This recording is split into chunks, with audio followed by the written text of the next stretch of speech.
Parce que Nantes voulait toujours être un port maritime. Et Nantes voulait toujours accueillir les plus gros bateaux. Il fallait que les bateaux de haute mer puissent remonter jusqu'à Nantes. Donc pendant des siècles, le but des aménagements, ça a été que ces bateaux de haute mer puissent remonter jusqu'à Nantes. Et même, l'ambition aurait été qu'ils remontent même plus en amont de Nantes.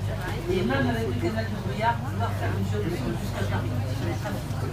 Donc, toujours, Nantes a voulu conserver ses grands trafics maritimes et donc avec de fortes tironnades. On a distendu, on a supplicié l'estuaire avec des théories d'aménagement différentes que M. Bouvet nous a listées.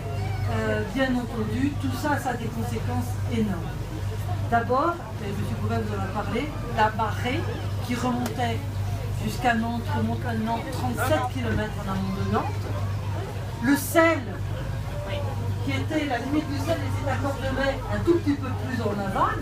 Le sel aujourd'hui arrive à Bellevue et vous a raconté comment il avait remonté la plus haute de la Roche. Les courants qui sont bien entendu considérablement accélérés. Il vous a expliqué les problèmes de marnage et de différence entre la haute mer et la basse mer. La haute mer, elle n'a pas changé. Elle n'a pas changé la haute mer. Voilà, peut-être un petit peu, elle va évoluer avec l'élévation du niveau de la mer. Mais depuis 2 siècles, la haute mer, elle est stable. Ce qui a descendu, c'est la ligne de basse mer, parce qu'on a creusé, parce qu'on a voulu que les lignes d'eau soient égales à Saint-Nazaire et à Nantes. Donc, le sel a remonté, les courants se sont accélérés, la mer est remontée et la vase. Énorme problème dans l'estuaire de la Loire, c'est le problème de ce qu'on appelle le bouchon vaseux. Le bouchon vaseux, c'est une énorme masse de vase qui existe dans pratiquement tous les estuaires. Seulement ici, dans l'estuaire de la Loire, il a terriblement évolué avec les aménagements qui ont été faits. Et aujourd'hui, le bouchon vaseux, on a un petit peu de mal à s'en débarrasser. Et donc c'est une énorme masse de vase qui va et vient dans l'estuaire au fur et à mesure des marées et des débits. Auparavant, dans le temps, il pouvait s'expulser lors des crues.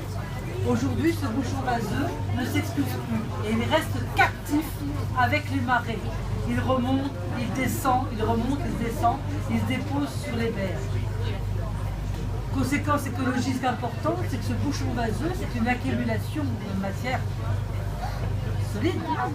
Et donc, c'est des gènes pour l'oxygénation des eaux et la vie aquatique. On nous avait donné en mission dans le GIP forestière de rechercher des solutions pour remédier à ce déséquilibre de la Loire.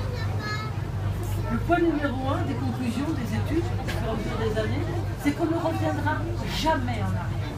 Jamais. C'est pas possible. Les aménagements ont été faits, c'est pas possible. Néanmoins, il y a quelques solutions qui ont été évoquées, quelques solutions qui ont été étudiées. Peut-être seront-elles mises en œuvre dans l'avenir, il faut l'espérer. Les solutions, elles étaient en aval et elles étaient en amont. M. Bouvet, vous avez parlé de l'amont. Vous avez raison, encore une fois, les territoires sont complètement solidaires. Ce qu'on fait en amont a des répercussions en aval et vice-versa. Les solutions en aval, c'était de dire la marée remonte fort, la marée remonte loin parce qu'on voulait que les bateaux remontent. Eh bien, il faut calmer un peu ce jeu de la marée. Et peut-être, comme ça a été fait dans d'autres territoires, l'estuarien en Europe, redonner un petit peu d'espace à l'estuaire. Donc l'étude, l'hypothèse était que de refaire des vasières, déboucher certains bras, permettait de calmer la marée pour qu'elle remonte moins vite. Mais moins vite. Donc on calmait un petit peu le jeu du déséquilibre. Il y avait aussi une solution qui avait été étudiée, il y a des grandes fosses dans le chenal de Nantes, de voir si ce sont des pièges à bouchon vaseux, comment limiter le bouchon vaseux. Bon, c'était des hypothèses.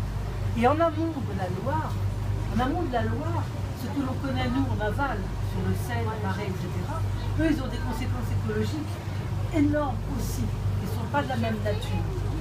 La Loire en amont, on l'a creusé pour, vous l'avez évoqué, faire un bassin de marée sur 18 km pour que la marée remonte loin et vite à Nantes. Et ben, on fait un trou en amont, comme ça la nature aura du vide, on remonte toute l'eau.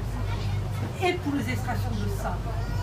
On a tellement extrait de sable en Loire-Amont en 20 ans, 30 ans, c'est plus d'un siècle d'apport sédimentaire.